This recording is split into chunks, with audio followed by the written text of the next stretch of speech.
Welcome back to Peace Through Strength podcast, brought to you by the American Security Council Foundation. I'm your host, Joy Votrobek, and with me today is Senior Analyst Laurence Sanford and our special guest, Colonel Bill Prince. We are going to be discussing the U.S. military. Since 1958, the American Security Council Foundation's mission has been to protect American freedoms and values by promoting public awareness of national security, economic security, and moral leadership through a policy of peace through strength. And special guest, Colonel Bill Prince, retired, received his commission in the infantry from the United States Military Academy, West Point, New York. He served in Vietnam with both Ranger and Special Forces units. In 1978, he resigned his regular Army commission to accept a position with the Central Intelligence Agency, but maintained a commission in the Army Reserve, which required yearly periods of active duty along with successive and completion of extensive educational programs at the command and general staff and war college levels. His experience in hostile areas include El Salvador, Somalia, Haiti, Bosnia, Colombia, Pakistan, and 11 deployments between Afghanistan and Iraq. In each of those locations, he worked closely with the U.S. military forces. He retired from the Army Reserve in 2001 with 31 years combined active and reserve service. In 2008, he was recalled to active duty and assigned to the U.S. Special Operations Command at MacDill Air Force Base, Tampa, Florida. Colonel Prince has followed closely what he considers to be a crisis in the U.S. military, the subject of our discussion today. Our topics will include shortfalls in recruitment, the debacle in Afghanistan, declining confidence in the U.S. military, the impact of COVID mandates, and the emphasis on social justice issues. We will conclude with Colonel Prince's specific recommendations on what he believes we must do to resolve the crisis. Colonel? It is great to be back in the studio again with you all. And before I get started, I want to compliment both ASCF and especially Larry here on the work that you all are doing on China. My considered opinion, we face a grave threat from the Chinese Communist Party. And Larry, if you have not seen the papers that Larry has been doing and putting out, you need to. They are clear, concise, thoughtful, and very objective. He does a great job of recognizing the threat. This discussion here, this podcast, gives me great pain. I spent quite a bit of time associated with our military, and I see things happening in our military which trouble me greatly. I recognize I am giving personal opinions today, and I ask only that you listen to what I have to share. I'm going to try to stick strictly with data, and then you can draw your own conclusions. I'll finish up with some recommendations, as Joy said, at least what I think should be the way forward. Thank you. Thank you, Bill. So are you concerned about fiscal year 2020 as far as 2022 in regards to the shortfalls in recruitment? In a word, very. The Army fell 25% short quota for FY22, 15,000 soldiers short. The other services barely made their quotas for FY22, but in doing that, in making their quotas, the other services had to dip into their delayed entry programs. And everything I've seen so far, it looks like this year, FY 2023, will be at least as bad. Now, we've got some serious problems here only 23% of our young people are even qualified to serve. Height and weight problems, arrest records, lack of graduation from high school. So we have a small population to start with that are even eligible to serve. DOD did a study, and they found that of those 23 percentage of our population, of our young people who are eligible to serve, only 9% of those had any inclination to do so. I think this is very, very serious. I happen to be reading a book right now entitled How Rome Fell by historian, Oxford PhD, book How Rome Fell, The Demise of a Superpower. The author is Dr. Adrian Goldsworthy. And one of the points that he makes is that after the first century, the Roman youth were not really inclined to serve in the legions. They were more inclined to hang around Rome and let somebody else go off into the middle of nowhere and fight the barbarians. So I think our shortfalls in recruitment are very serious, and here in the next few minutes we'll talk about some of the reasons why I think we have those shortfalls. I was going to ask you exactly that, is why are we seeing this shortfall and why no inclination to want to join? So my first question would be, do you think that we continue to see problems from the debacle that happened in Afghanistan? Joy had asked me in August of 2021, we had scheduled actually the first podcast that I was going to do for ASCF. And Joy called me just several days before that. This was right after the fall of Kabul, and said, you spent quite a bit of time in Vietnam, and you spent quite a bit of time in Afghanistan. I think our listeners would be very interested in your thoughts on comparing, contrasting those two situations. So I did do that podcast. And at that time, I maintained that I feared that our enemies would look upon that debacle in Afghanistan as a sign that the current administration is either weak or incompetent. And that I fully expected, now this is just a few days after the fall of Kabul, that we were in this studio talking about this. And I said, my fear is that the Russians, the Chinese, the North Koreans, and the Iranians will seek to take advantage of this, that they will press us. And I don't claim to have a crystal ball on very much, but in retrospect, looking back on the statement that I made at that time, I feel very confident in that particular statement. I think that when you look at what happened there, and I am absolutely convinced it did not need to happen. We're going to talk a little bit later about what I'm recommending, an investigation in how all of that happened. But as Joy mentioned, I spent a fair amount of time in Afghanistan. That debacle did not need to happen that way. That was a terrible, terrible failure in planning and execution, in my view. And I think a lot of parents and a lot of individuals in the United States are looking at that and saying, "Whoa, I'm not sure that I want to join the military if that's the best they can do." Mm-hmm. Certainly. There seems to be declining influence and confidence in the U.S. military.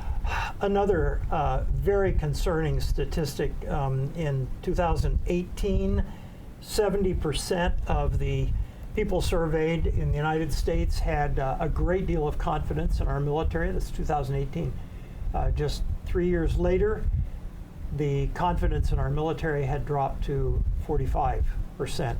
That's a significant decline in a very short time. It's indicative, I think, when you look back at the debacle in Kabul, that 20 years in Afghanistan, and people have to be asking, oh, what did we accomplish with our blood and treasure there?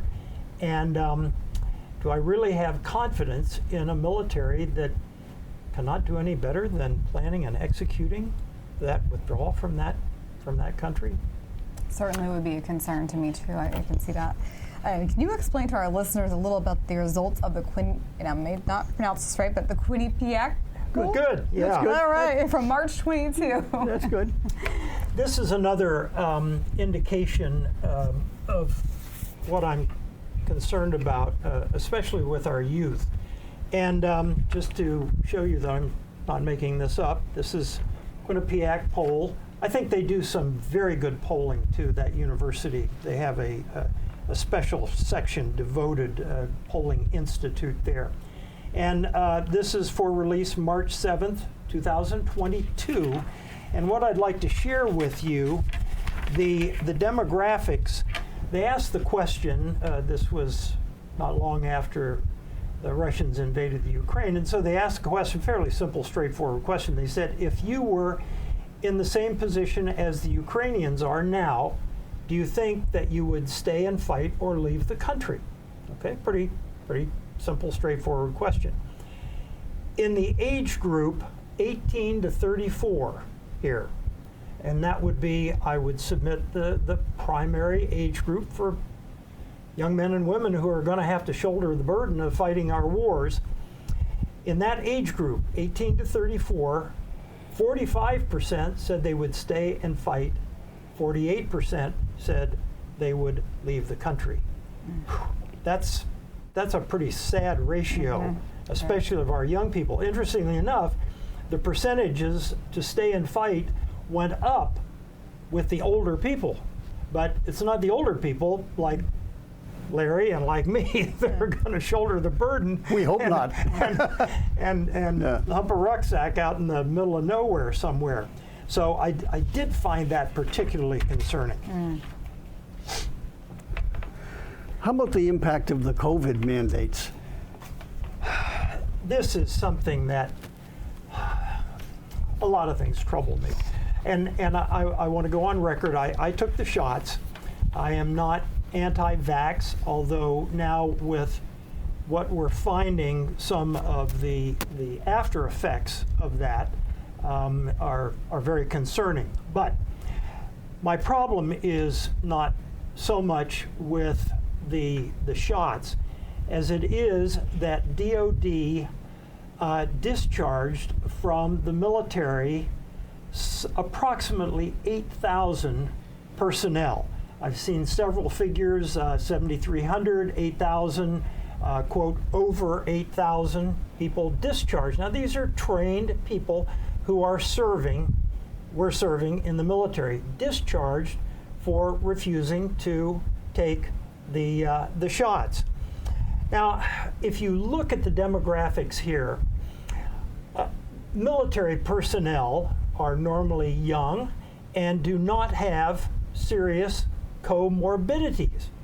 As a matter of fact, 20-year-olds, according to the CDC, 20-year-olds, a 20-year-old has a 0.0061% fatality rate from COVID. There were a total of, and I've seen a couple of different figures, but they're all pretty much about the same. DOD, the entire Department of Defense, had either 95 or 96 or 99 fatalities from COVID. Compare that to the fact just in the Army in 1 year there were 175 suicides. Okay, so discharging 8,000 trained personnel when, as we talked about just a moment ago, the military is desperate for recruits, doesn't seem to make a lot of sense. And added to that, it is DOD policy now.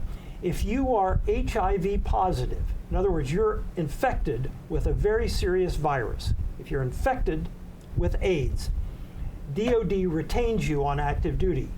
However, DOD is throwing out of the military something like 8,000 trained personnel who are not infected with a virus, and if they were to get infected, they would have a week of flu-like symptoms and they would be back ready for duty. There's a disconnect there somehow. So we have established that Afghanistan probably was not a good inclination for our young people to want to join. But could you talk a little to, or could you comment a little on the emphasis on social justice issues as well? Do you have several hours? Will you invite me back? Perhaps not after this. Yes, I would like to highlight just a couple of things. This is a massive topic in my considered opinion, but I'd like to focus just on two aspects of this, and I'd like to have the first slide up, please. This is a statement from the Sergeant Major of the Army. This Kenneth O. Preston is the senior non-commissioned officer in the entire United States Army. And on that slide, you'll see I've highlighted our diversity is our greatest strength. All right, you hear that term or terms like that repeated, it seems like endlessly. However, there is virtually no empirical evidence to support that statement. And I would like to read a quote from the Harvard Business Review. I'm a little bit biased because I happen to have a graduate degree from that university. Listen to what the Harvard Business Review says.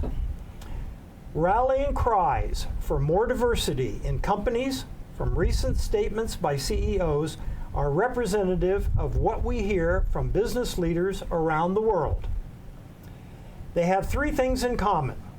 All articulate a business case for hiring more women or people of color. All demonstrate good intentions, and none of the claims is actually supported by robust research findings.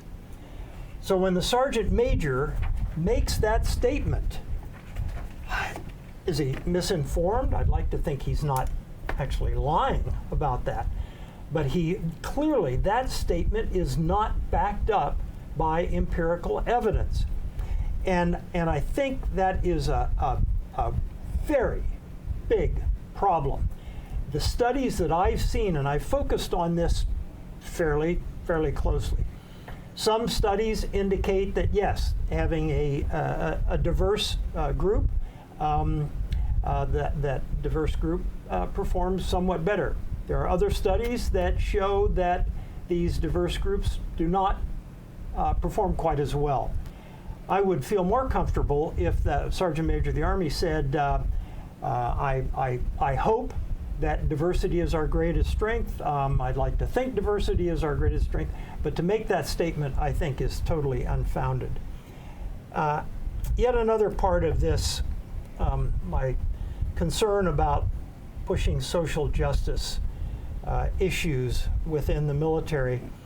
When the current Secretary of Defense, Lloyd Austin, a graduate of my alma mater, the Military Academy, when he took over as Secretary of Defense, he launched a crusade against extremism in the military.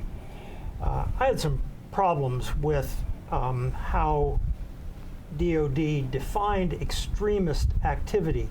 It seemed to be very selective, frankly, in who DOD was targeting and labeling as extremist. But finally, in January of 2022, the chairman of the Joint Chiefs, Mark Milley, sent a letter to 12 senators who had queried him on resources expended in these anti-extremism sessions. And I'll read a couple of what I consider to be some compelling numbers. 5.3 million man-hours were expended in anti-extremism sessions. 5.3 million man-hours. And they found fewer than 100 cases of identifiable, unacceptable extremist activity. That's 58,000 man-hours per instance. Finally, the Senate told DOD, cut that out. That's a waste of time and resources. I would say absolutely it's a waste of time and resources. I'd rather see those 58,000 man-hours per incident put sending troops out to the rifle range or how to call for artillery or something like that. Now, you may agree with the Sergeant Major of the Army that about that diversity is the military's greatest strength. You may think that the anti-extremist measures were legitimate. My problem is that those are indicative of what is causing this shortfall in recruitment. And we'll talk about that next. Can I, I'm sorry, not to interrupt you, but also to just kind of clarify, because we're talking about the U.S. military here, and America is a very diverse place. It is. But when you're talking military, you're talking a cohesion of a unit, not an individual. Exactly. And as Joy mentioned in my introducing me, I spent a lot of time working with the military.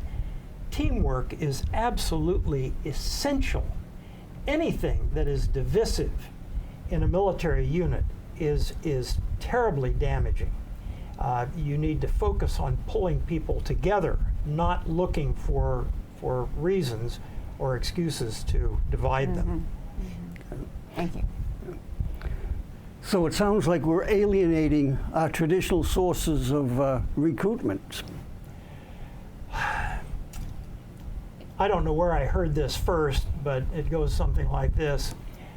If you poison the well, don't expect to return at a later date to quench your thirst. I fear that a lot of the current actions going on within our Department of Defense are poisoning the well, and we're alienating just that segment of society that we have traditionally counted upon to provide men and women to serve in our military. Now, this slide right here of our president checking his watch, some of you may know where this photograph came from. This was the 13 service members killed in action in our evacuation of Kabul, and the bodies of those members of our military are being offloaded there at Dover Air Force Base, and our president is checking his watch as the caskets are being offloaded from the airplane.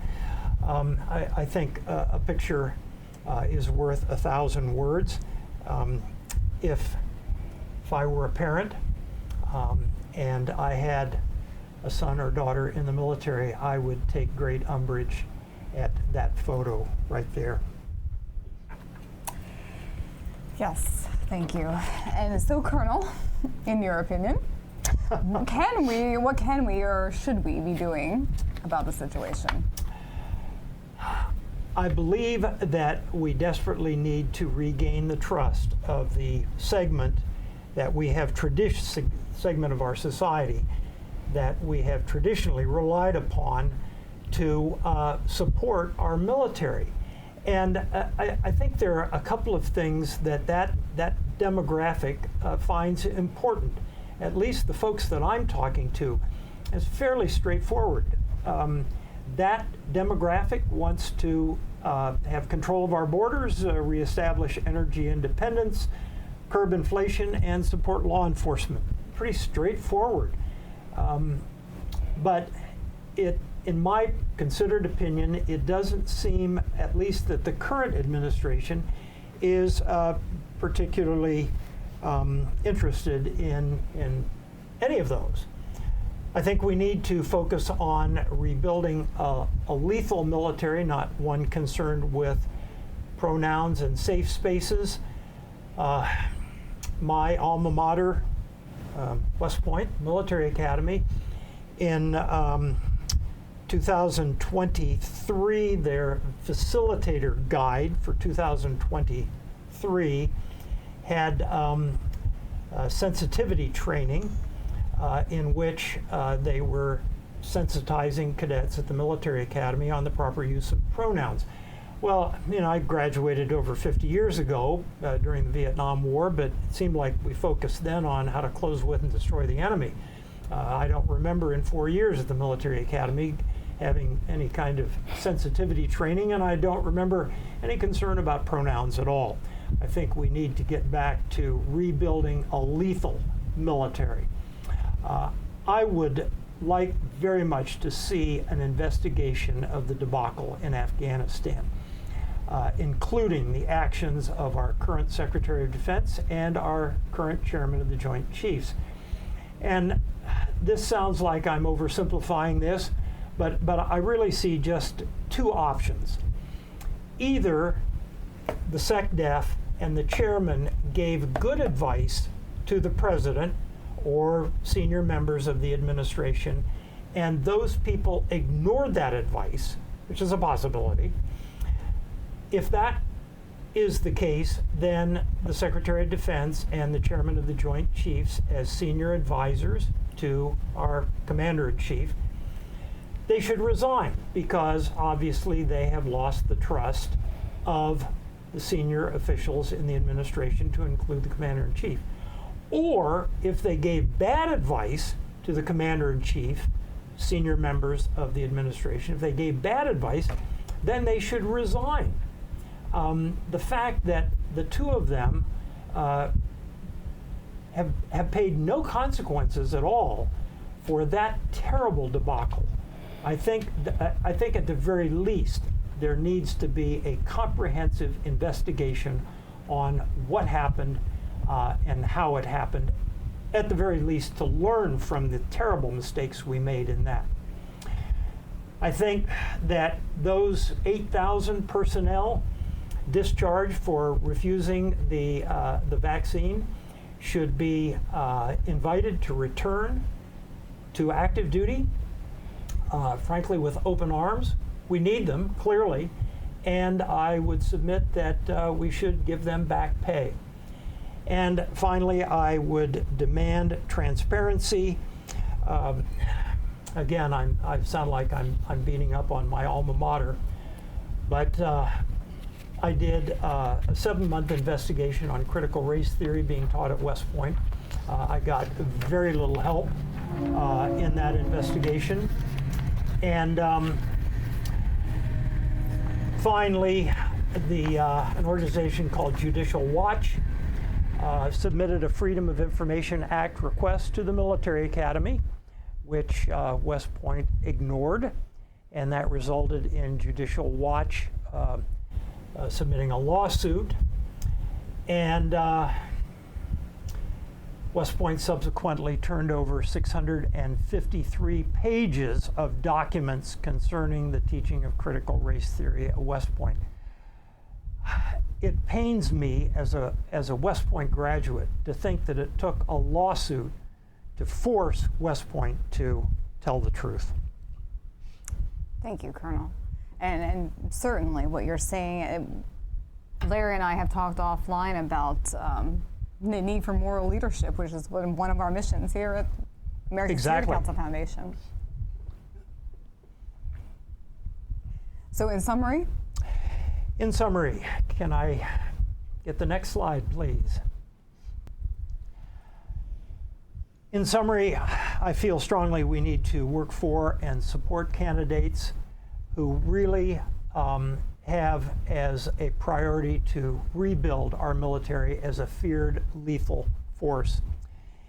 I feel that we need to get away from this progressive social justice experimentation and get back to unit cohesion and troop morale. And I'd like to put at least my recommendations for 4 organizations that are really in this fight. One, of course, is the American Security Council Foundation, where we are right now. They have been steadfast since 1958 in support for our national defense. I'm also very impressed with the Center for Military Readiness and The third organization that you see on that slide, Standing Together Against Racism and Radicalism in the Services, STARS, is a newer organization. They have been doing, I think, tremendous work in pointing out problems within the military. If you sign up on their website, you will get a weekly newsletter with compelling information about the situation in our military services. And then finally, I mentioned a moment ago Judicial Watch that has been launching lawsuits against, in this case, Department of Defense, to force them to be transparent in exactly what's going on there. So I believe that those people who really in our society want to undermine our military, want to weaken our military, one thing in my view, they hate the spotlight. They would much prefer to work in the shadows, and so organizations like ASCF are shining the spotlight, keeping the spotlight on important issues. So with that, I'll turn it over to Larry, who has some thoughts based on his experience. Well, my conclusion is that it goes back to our educational system, which has been converted to Marxism and teaching Marxism. A more recent example is in Colorado, where the teachers union just voted in their convention that socialism is great and capitalism is bad and America is evil. And I think what we're seeing is the downside of 50 years of Marxism in the schools being permeated throughout our culture. And to me, I'm saddened based on what you've just said, Bill, in regards to the military. I served in the Navy for over 4 years, and we had our color was red, white, and blue. And we didn't talk about or consider race in our actions. We were a cohesive unit on board a ship. If you start worrying about the color and the orientation and so forth, you're going to lose cohesion, and you're going to have a very unhappy military environment, which is not good at all. I can assure you the Chinese military does not educate their soldiers on racism and color and green energy. Vice President up at your graduation talked about climate crisis. There's not one thinking person who thinks climate crisis should be on the agenda of the military. That's another issue altogether. The military's mission is to defend the country and to prevent us from losing wars, not to worry about climate crisis, which in my opinion is not a crisis at all. It's only a political Marxist venture to weaken Western civilization. So with that, Certainly, Larry, and you're right. If we're not proud to be an American, there's not an incentive to want to fight for our country. Precisely. Yeah. It all goes back Marxism. And Marxism is basically an ideology of grievances. Originally, Marx had a grievance against the capitalists who own the factories and the poor workers, but that didn't fly in Western civilization, especially in America, because the workers ended up being okay. So now they've had the grievance switch to racism and other ills of society and gender identification. It's all about grievances. And I come from an Irish background, and the potato famine was still strong in my grandmother's mind. And she never quite forgave my mother, who was a Gately Hannigan, for marrying a man who had an English heritage. So you gotta forget the grievances and move on. Are the Irish going to get paid for grievances? Yes, precisely. I know. This whole thing it goes back to the grievance culture. Yes, that's right. Well, thank you, Larry, and special thank you to our guest, Colonel Prince. It's I'm hoping to be invited back. I think we probably could arrange that.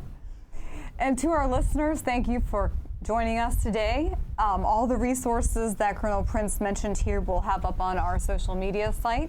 And you can read all of Larry's articles at www.ascf.us. You can subscribe to our newsletter there as well. Larry's also on Substack.